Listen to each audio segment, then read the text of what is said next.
Voy a ver si puedo compartir, porque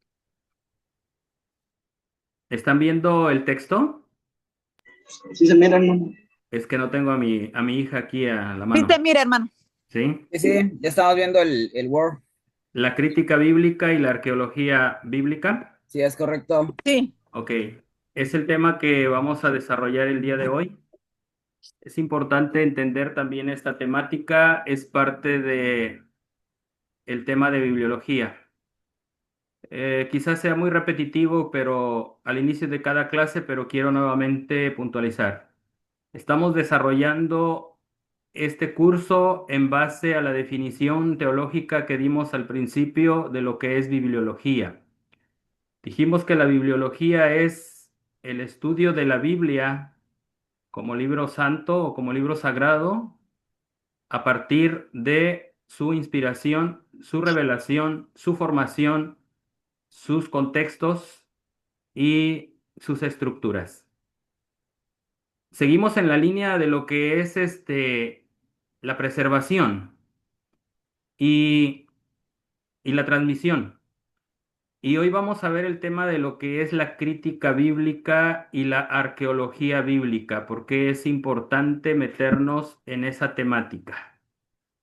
Este, Vamos a tratar de entender algunos conceptos, o más bien es historia, pero lo vamos a tratar de hacer con una mente que no se incline para un lado o para otro, sino que podamos definir este, hasta qué punto la crítica bíblica tiene ventajas y quizá tenga, bueno, quizá tenga ventajas, quizá tenga desventajas. Recordemos un poco de historia para darle un contexto a lo que vamos a ver hoy. En la historia hay un siglo que se le conoce como el siglo de las luces, que es el siglo XVIII, en el cual surge la Ilustración, que es un movimiento intelectual y cultural que tuvo mayor auge entre los filósofos franceses, como Voltaire, Montesquieu, Juan Jacobo Rousseau, Diderot, entre otros. Este movimiento se caracterizó por dar un enfoque a la razón, el conocimiento científico y la crítica a la tradición o a los dogmas. Los filósofos ilustrados cuestionaban las instituciones tradicionales y la autoridad religiosa y creían en la posibilidad de construir una sociedad mejor basada en la razón y la ciencia. Aquí de entrada entonces tenemos ya una contraparte, la razón que se contrapone con la fe o el criticismo que se contrapone con la fe. La verdadera ciencia nunca va a estar en contra de la palabra de Dios. El testimonio dice que ambas se arrojan luz, porque si hablamos de historia, la Biblia tiene historia antiquísima. Y si queremos saber de nuestros orígenes, la Biblia es una fuente histórica para saber de dónde venimos. Si hablamos de filosofía, dice la hermana Elena, en la Biblia encontramos verdadera filosofía.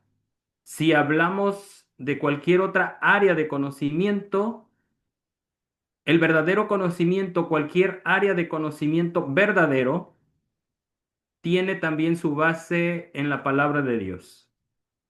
Hay pseudociencia que realmente no vamos a encontrar algo relativo a eso en la palabra de Dios porque no lo vamos a, no se ocupa de ello. Se ocupa de verdadera ciencia, la administración del gobierno, la administración del hogar, este, biología, filosofía verdadera, dice la hermana Elena, poesía, que si bien no es una ciencia, pero también lo incluye la palabra de Dios. Vamos a encontrar entonces que este pensamiento filosófico se contrapone a la fe e influyó para el desarrollo de la Revolución Francesa, que se dio a partir del 5 de mayo de 1789 con la toma de la Bastilla al 9 de noviembre de 1799. Se considera que esta revolución, según lo dice la enciclopedia Encarta, fue causada por la llamada opresión monárquica y por la opresión clerical. Se buscaba entonces un mundo o una Francia sin rey y sin papa. Y estas dos instituciones, la monarquía y el papado, fueron, por decirlo de alguna manera, las que más sufrieron con el pensamiento filosófico que se desarrolló en la Revolución Francesa. Y tenemos lo que dice el conflicto de los siglos en la página 320. Lo voy a parafrasear, no lo voy a leer. Este pequeño párrafo nos hace entender cómo el romanismo eh, trajo o difundió una obra de descreimiento al trabajo hecho por los reformadores o por aquellos que levantaban como bandera la palabra de Dios. Y pues de una o de otra manera, así como dice el testimonio, que Roma hizo o arrojó, por decirlo, como lo dice Apocalipsis capítulo 12, arrojó agua, ¿no? Arrojó, grandes corrientes de agua, a la mujer en el desierto. Y bueno, trató de exacerbar o traer encono en contra del pueblo de Dios o en contra de los hijos de Dios, tanto no solamente del pueblo común, sino también de los gobernantes.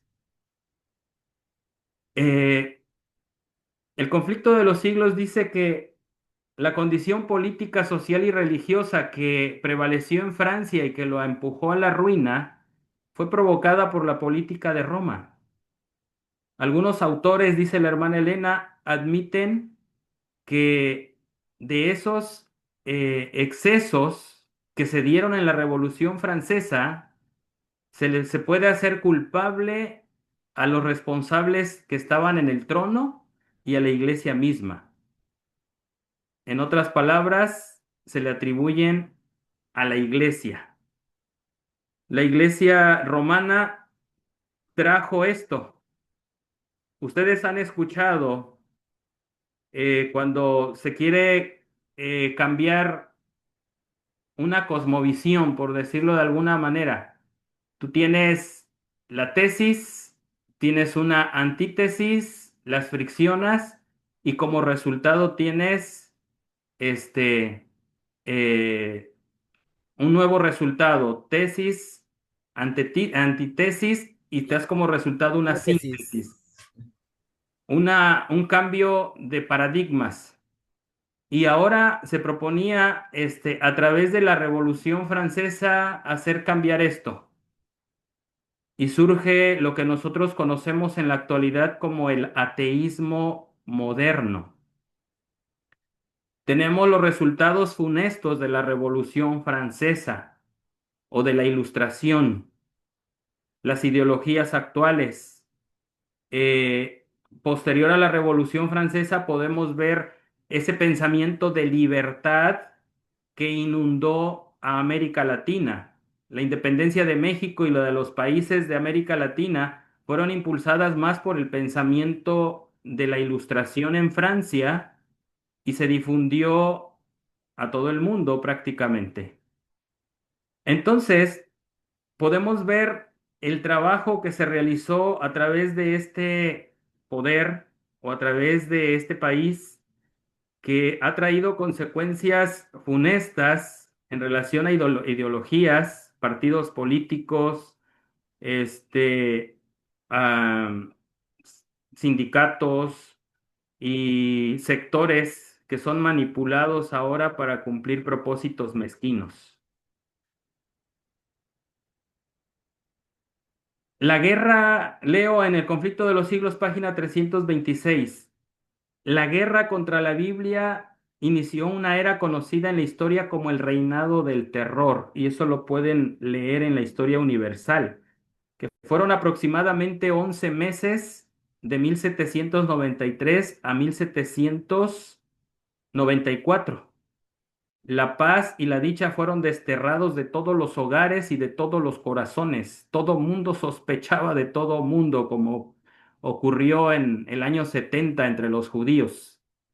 El que hoy lideraba a un grupo, el día de mañana ya estaba siendo sujetado a la navaja de la guillotina. Los que hoy eran verdugos, mañana se convertían en víctimas. O sea, fue una etapa de terror porque se desterró el temor de Dios, porque en Francia se instauró un terrorismo tal, por decirlo de esta manera, que hubo una lucha en contra de la palabra de Dios, pero trajo un decaimiento moral que después los mismos que propiciaron esto pedían a gritos que se restableciera los principios bíblicos en medio de Francia. La paz y la dicha fueron desterradas de todos los hogares y de todos los corazones. Nadie tenía la vida segura. El que triunfaba hoy era considerado al día siguiente como sospechoso y le condenaban a muerte. La violencia y la lujuria dominaban sin disputa. Pero como se estaban desarrollando ya la cuestión de los derechos humanos, ellos decían que someter a alguien a la hoguera era inhumano, el ser torturados eran inhumanos y dijeron, bueno, pues este doctor de apellido Guillotín dijo, no seamos tan crueles como Roma. Si vamos a someter a alguien a la muerte, pues que muera de la forma más rápida y sin sufrimiento, ¿verdad? Y durante el reinado del terror, la navaja de la guillotina, se puso de moda. Y bueno, este es el contexto histórico del cual quiero arrancar, porque en el capítulo 11 de Apocalipsis nos presenta lo que yo les acabo de leer con la historia y el espíritu de profecía, con el conflicto de los siglos. Capítulo 11 nos presenta la profecía del surgimiento de la Ilustración y que en su afán de tener un mundo sin papa le hizo la guerra a la Biblia y a la fe, cuando en realidad el verdadero culpable era el papado con sus dogmas y sus supersticiones. En la Biblia hay verdadera ciencia, que si desde el principio se hubiese desarrollado y se hubiese dado la Biblia al pueblo, hubiera sido de bendición. El concepto que tiene, por ejemplo, el escritor César Vidal, dice que los países más bendecidos y mejor desarrollados son aquellos que tuvieron la bendición de la Reforma Protestante y que los países que están rezagados fueron aquellos o son aquellos países que sostienen el catolicismo a capa y espada. Y realmente la verdadera ilustración, la verdadera luz, la podemos recibir a través del estudio de la palabra de Dios. Y bueno, ese siglo de las luces no significó otra cosa más que la oscuridad y el traer ahora un descreimiento total en la palabra de Dios. La palabra de Dios en ese capítulo 11 y en el capítulo 16 del conflicto de los siglos, que los invito a que lo estudien en la semana por completo, el capítulo 16, nos habla de los dos testigos, que nosotros como adventistas creemos que esos dos testigos en conjunto representan a la Biblia, el Antiguo y el Nuevo Testamento. Yo tengo ciertos conceptos personales que no voy a compartir, pero el conflicto de los siglos también nos afirma esta cuestión de que la Biblia está representada por esos dos testigos que fueron muertos, porque durante esa etapa de terror, esos 3 años y medio, la Biblia fue quemada en lugares públicos y Francia se declaró como un país ateo y querían sacudirse esa opresión dada por estos dos testigos según ellos, aunque en realidad esa opresión, ese oscurantismo fue traída por la Iglesia romana. Les leo esta porción del testimonio. Se recogían Biblias para quemarlas en las calles, haciendo cuanta burla de ellas se podía. La ley de Dios fue pisoteada, las instituciones de la Biblia abolidas, el día del descanso semanal fue abandonado y en su lugar se consagraba un día de cada 10 a la orgía y a la blasfemia. El bautismo y la comunión quedaron prohibidos y en los sitios más a la vista, en los cementerios, se fijaron avisos en que se declaraba que la muerte era un sueño eterno. Conflicto de los siglos, páginas 316 y 317. En 1793 había promulgado la Asamblea Francesa los decretos que abolían la religión cristiana y desechaban la Biblia. 3 años y medio después, este mismo cuerpo legislativo adoptó una resolución que rescindía esos decretos y concedía tolerancia a las sagradas escrituras. Y bueno, lo pueden leer ustedes más a detalle. Se cumple la profecía de Apocalipsis 11 en un plano historicista. Esos testigos fueron abolidos o fueron quitados de en medio del pueblo francés por una declaratoria de la Asamblea de Francia, francesa. 3 años y medio después, esa misma Asamblea francesa aclamaba para poder nuevamente enaltecer los principios de la palabra, porque la Biblia es una bendición y donde quiera que se le acepte como palabra de Dios y dotada de autoridad, traerá el beneficio a la nación, porque eso es lo que verdaderamente engrandece a una nación, el exaltar los principios dados en la palabra de Dios. Eh, ¿Recuerdan ustedes también que cuando se dio el despertar adventista en 1833, cuando se dio la proclamación del primer mensaje angélico, el testimonio dice que hubo un revivamiento tal que no había ni siquiera borrachos en las calles y que todos tenían un sentir de estar preparados para la venida de Cristo? Algo similar aquí.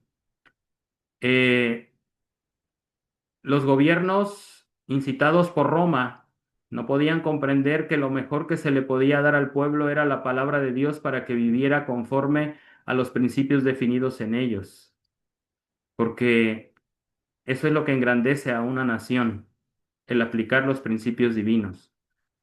Y bueno, sabemos la decadencia que vino, pero después de 3 años y medio se cumple la parte de Apocalipsis 11:12, que oyeron una voz fuerte del cielo, esos dos testigos que les decían, suban aquí.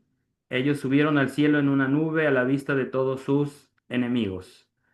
Así se le presenta en visión al apóstol Juan el surgimiento de las sociedades bíblicas, el surgimiento de las misiones extranjeras, que trajo una difusión de la palabra de Dios en los diferentes idiomas.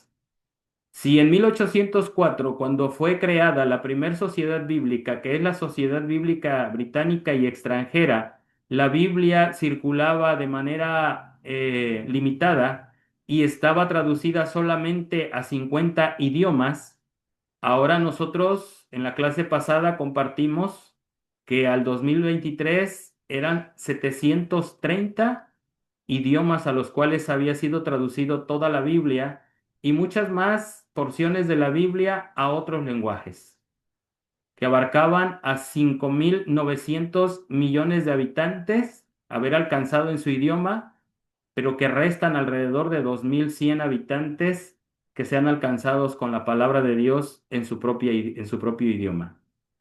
En 1816 también surge la Sociedad Americana, la Sociedad Bíblica Americana, Y así se fueron creando otras, y sabemos que en la actualidad tenemos diferentes sociedades bíblicas que están cumpliendo esta parte de la profecía que hicieron de que esos testigos, esos dos testigos que simbólicamente fueron muertos en la plaza de la gran ciudad que de la bestia que surge del abismo, o de la gran ciudad, eh, no los dejaron muertos, sino que ahora se han difundido a muchas lenguas. Pero aquí tenemos una cuestión. Posterior a la Revolución Francesa, posterior al siglo de las luces, se intensifica el criticismo, el tratar de ver todo desde un punto de vista de la razón, el método científico. Si lo veo, si no lo veo, no lo creo. Si no lo palpo, no existe. Y entonces comienza una batalla en contra de la fe. Hebreos capítulo 11 verso 1 dice que la fe es la demostración de las cosas que no se ven, la expectativa o más bien la seguridad de que lo que se espera ha de venir. Y en el versículo 6 dice que sin fe es imposible agradar a Dios, porque es necesario que el que se acerca a Dios crea que Él existe y que es remunerador o galardonador de aquellos que le sirven. Y entonces comienza una guerra entre el criticismo o la razón o el razonamiento humano, porque yo también tengo claro y todos debemos de tener claro que todo lo que nosotros creemos debe de tener un fundamento en la palabra de Dios. Habrá cosas que no entendamos, pero sea Dios veraz y todo hombre mentiroso, y cosas que no entendamos, con oración y estudio lo podemos lograr si están reveladas, y si hay cosas que no nos han sido reveladas es por nuestro bien, en primer lugar, porque no abonan a nuestra vida espiritual. Y quizá Dios tenga reservadas algunas cosas, o más bien Dios tiene reservadas algunas áreas de conocimiento para el futuro, para los redimidos. Entonces, surge después del siglo de las luces en el área de teología, o se intensifica porque esto ya venía, lo que se llama la crítica bíblica. Es decir, aplicar al tema bíblico, a las fuentes bíblicas, al texto bíblico, a las historias de la Biblia, a las estructuras de la Biblia, un estricto método científico. Es decir, hay que darle a la Biblia el trato que se le daría como cualquier otro libro. Pero la Biblia no es cualquier libro. La Biblia es un libro espiritual que se discierne espiritualmente y que lleva para su comprensión un ingrediente o un don especial que es la fe. Hay cosas que se pueden comprobar, hay cosas que se pueden apelar al razonamiento y a la lógica, pero hay cosas que rebasan el pensamiento humano. Los pensamientos de Dios son más elevados que nuestros pensamientos y no se le puede dar a la Biblia un trato como cualquier otro libro del mundo, sino que es un libro especial y es un libro espiritual.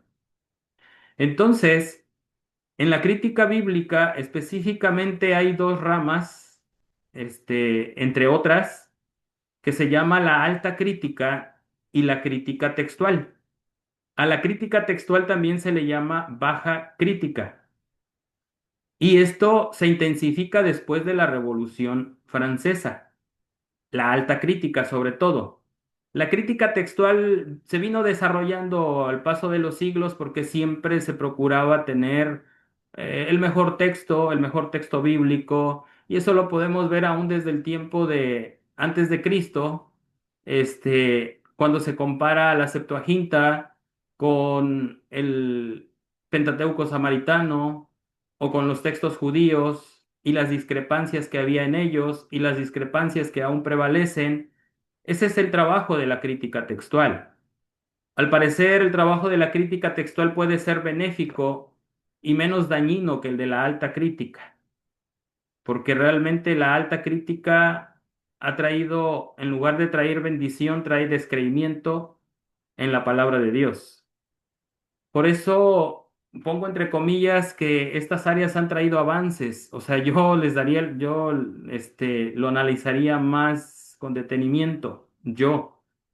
Pero ustedes tienen que formarse también su criterio. Yo les voy a presentar de lo que se trata y ustedes tomarán o definirán su criterio en relación a a estas áreas que estamos estudiando o estos puntos.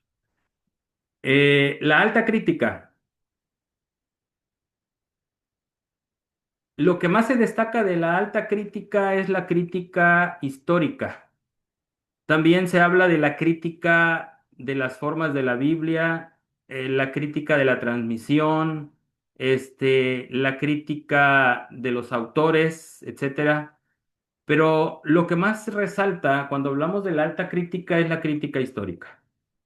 Dicho sea de paso, quien quiera profundizarse un poquito más en este tema, le recomiendo el Comentario Bíblico Adventista, tomo 5, páginas 135 a la 180, que amplía. Y el Comentario Bíblico Adventista es muy simple, no es muy técnico para poder comprender este tipo de temas. La alta crítica tiene como objetivo buscar dar respuesta a algunas interrogantes históricas relacionadas con el contenido del texto bíblico. Por ejemplo, ¿por qué hay dos relatos de la creación? ¿Sí? Y de ahí surgen muchos cuestionamientos y después surge este descreimiento, porque salen con ciertas cosas de que son dos relatos de la creación, cuando en realidad es uno.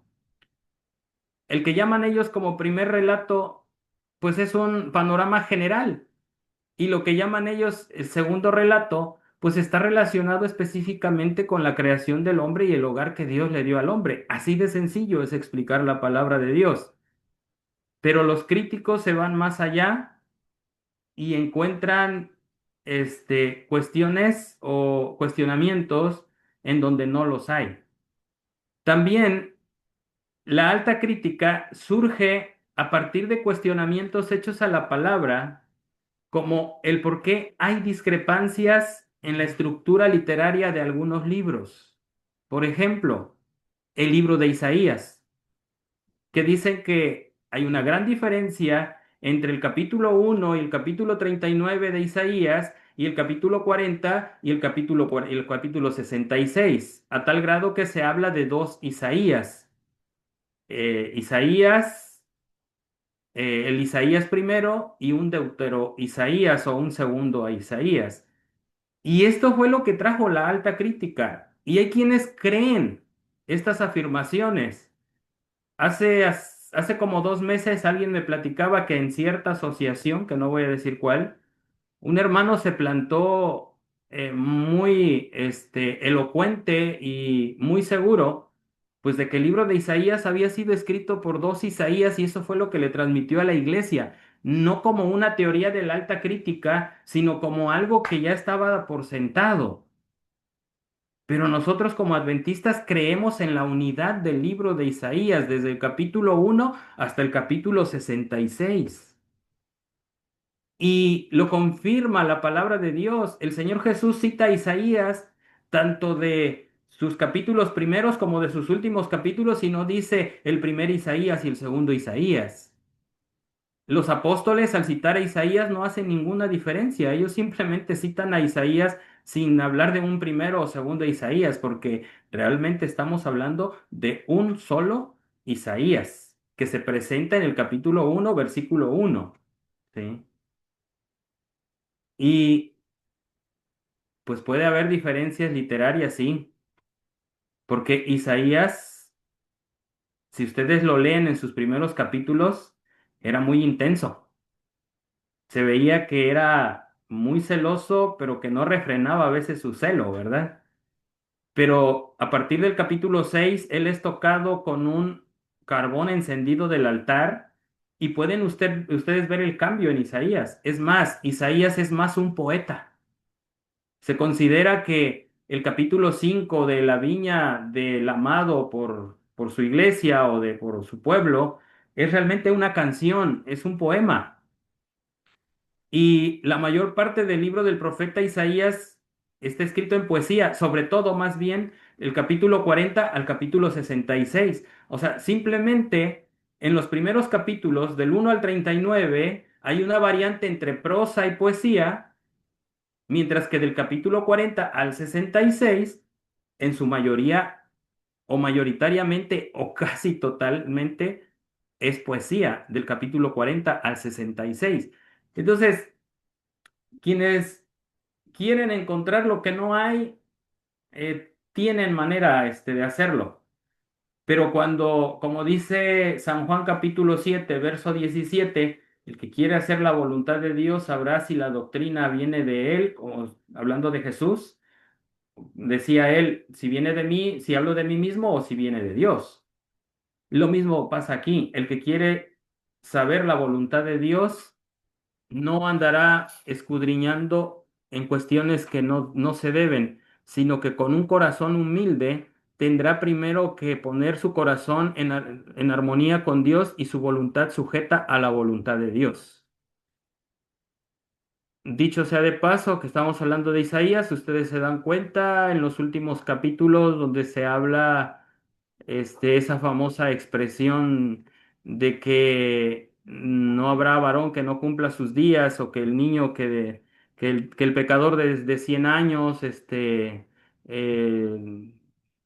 será maldito. O sea, es poesía. Debemos de entenderlo en el contexto de poesía, no es literal. Entonces, tenemos que aplicar reglas de interpretación relacionados con la poesía. Y por eso muchas veces hay ciertas discrepancias o mala comprensión de la palabra de Dios. Ahora, también la alta crítica, pues propone ciertas soluciones. Dice, bueno, hay dos Isaías.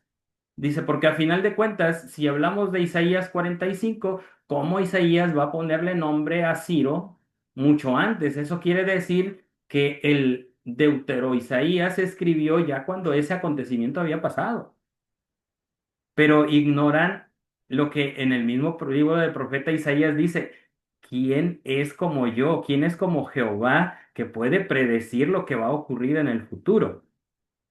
Y muchos críticos dan por sentado que muchos libros, como el de Isaías, como el de Daniel, fueron escritos en época tardía, ya cuando la cuestión histórica se había cumplido. Pero nosotros como adventistas no creemos eso y ni le damos crédito. Y entonces proponen también, por ejemplo, antes de que llegara la alta crítica, se tenía el consenso de que o que los libros del Pentateuco, los cinco habían sido escritos por Moisés. Pero cuando surge la alta crítica, ahora tratan de explicar por qué hay ciertas discrepancias en ciertas palabras, ciertos conceptos, ciertos arameísmos, porque dicen, es que si hubiera sido Moisés no debían aparecer arameísmos.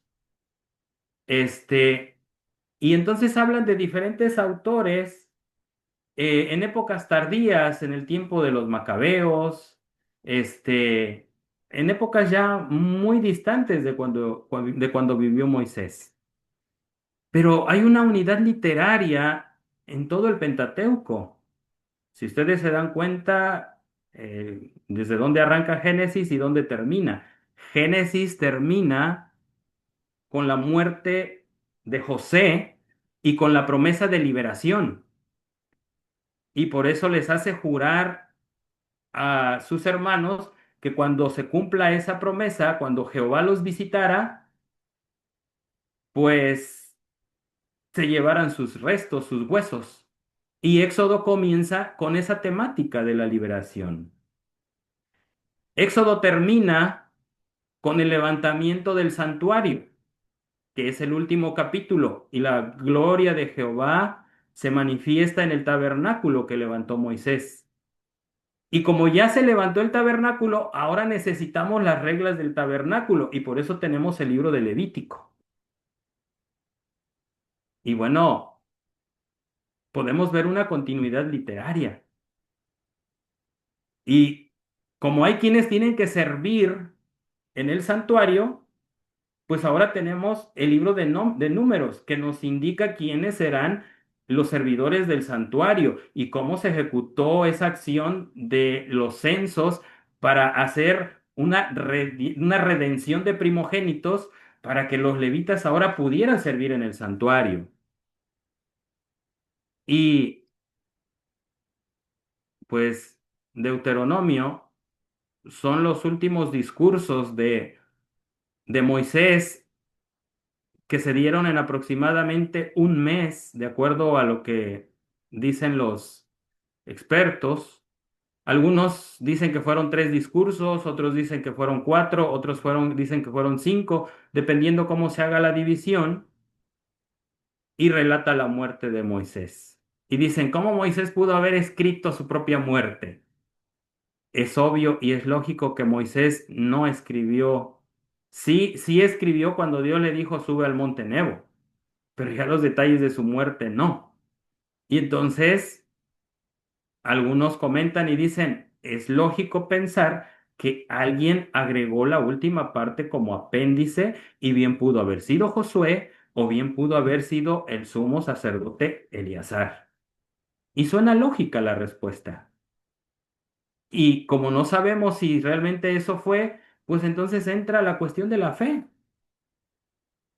Entonces nosotros podemos ver realmente que la alta crítica, en lugar de traer bendición, ha traído un retroceso, porque si bien hay cosas que sí son buenas, el tratar de entender los contextos históricos, el tratar de entender el contexto geográfico, el autor, conocer bien acerca del autor, pero si ellos me proponen autores de los cuales ellos tampoco tienen certeza, pero el cristianismo en su historia había tenido bien definidos los autores de cada uno de los libros. Ahora resulta que Isaías no lo escribió Isaías. Ahora resulta que el Pentateuco no lo escribió Moisés. Ahora resulta que el libro de las crónicas no lo escribió Esdras. Entonces ponen en tela de juicio lo que durante mucho tiempo manejábamos ya en el contexto de las autorías. Y entonces, pues en lugar de ser bendición, la alta crítica resulta ser una piedra de tropiezo. También la alta crítica cuestiona la veracidad de los relatos históricos que solo se encuentran en la Biblia, pero que no hay alguna referencia en textos seculares. Y dicen, ¿cómo es posible que se diga que Belsasar era el rey de Babilonia si Belsasar no fue rey de Babilonia, según los textos seculares? Y bueno, no se comprende que realmente se le daba el título de rey de Babilonia, pero él era un vicerregente o un corregente. Por eso cuando le dice a Daniel que lo iba a poner como tercero en el reino si le descifraba la escritura, porque él evidentemente era el segundo. Y mientras el rey, que era muy dado a la exploración arqueológica, andaba pues en su plan de explorador en otros lugares, ¿no? Ya cuando regresa realmente el reino ha sido tomado por los medos y los persas. Entonces, siempre hay respuestas. Y cuando no hay respuestas, o cuando a alguien no le parece una respuesta lógica, es porque su mente ha sido manchada ya por el criticismo, por la crítica o la alta crítica, y entonces muchas veces lo toman simplemente como pretextos para decir no creo o no quiero creer. Y bueno, en relación a esto también el ejemplo es que el criticismo o la alta crítica eh, apela al razonamiento y dice, pues no se puede comprender los milagros de Jesús. Y si ustedes lo quieren entender, pues vamos a darle un enfoque científico. o el cruce del Mar Rojo. Y entonces tratan de darle una explicación científica a los milagros de Jesús. ¿Cómo fue posible la multiplicación de los peces y de los panes? ¿Cómo fue posible el que él haya caminado en el agua? O sea, y tratan de darle una explicación científica o lógica, pero todos estos milagros rebasan a toda lógica. Son, por decirlo así, cuestiones sobrenaturales que tienen que ser aceptadas por fe. El cruce del Mar Rojo. Hay quienes afirman que para darle un sentido crítico y razonable, pues que pasaron por un lugar bajito, donde no los anegaba el agua. Pero la Biblia dice que el mar se abrió y pasaron en seco. Otros afirman que por la marea, que Moisés tenía conocimiento de la cuestión de la marea y por eso pudieron cruzar. Otros afirman, como lo escuché alguna vez de un guía de turistas en las ruinas de Xochicalco en Morelos, que ese día o esa noche pasó un asteroide muy cercano a la Tierra e hizo un efecto también de marea y por eso los israelitas pudieron cruzar así. Son falacias, son fábulas que tratan de explicar lo que se tiene que aceptar por fe. Es por eso que tenemos la cuestión de la alta crítica como una cuestión negativa en el desarrollo de la teología, nosotros como adventistas.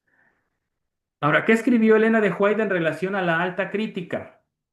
La hermana Elena incluye a la alta crítica entre los medios que el enemigo de las almas está utilizando para socavar la inspiración y revelación de la palabra de Dios aún entre los profesos cristianos, trayendo consigo una obra de destrucción de la fe en la palabra de Dios. Y les voy a leer literalmente lo que la hermana Elena opinaba de la alta crítica. Dice, como en los días de los apóstoles, los hombres intentan, por medio de tradiciones y filosofías, destruir la fe en las escrituras. Así hoy, por los complacientes conceptos de la alta crítica, la evolución, el espiritismo, la teosofía y el panteísmo, el enemigo de la justicia está procurando llevar a las almas por caminos prohibidos. La alta crítica genera incredulidad, queriendo aplicar o demostrar cosas de la Biblia a través de el razonamiento, eh, se mete en problemas mayores. Y me llama la atención que la hermana Elena pone a la alta crítica en la misma lista que pone a la evolución, al espiritismo, a la teosofía y al panteísmo. No es el tema, pero yo recuerdo que que la misma hermana Elena a estos elementos, estos cinco elementos, alta crítica, evolución, espiritismo, teosofía y panteísmo, los engloba en una sola palabra, ateísmo. Entonces, realmente la hermana Elena no tenía un buen concepto de la alta crítica. Cuando leemos el sermón que dirigió Daniels en ocasión de el sepelio de la hermana Elena, aquel 24 ¿qué fue? De junio de 1916,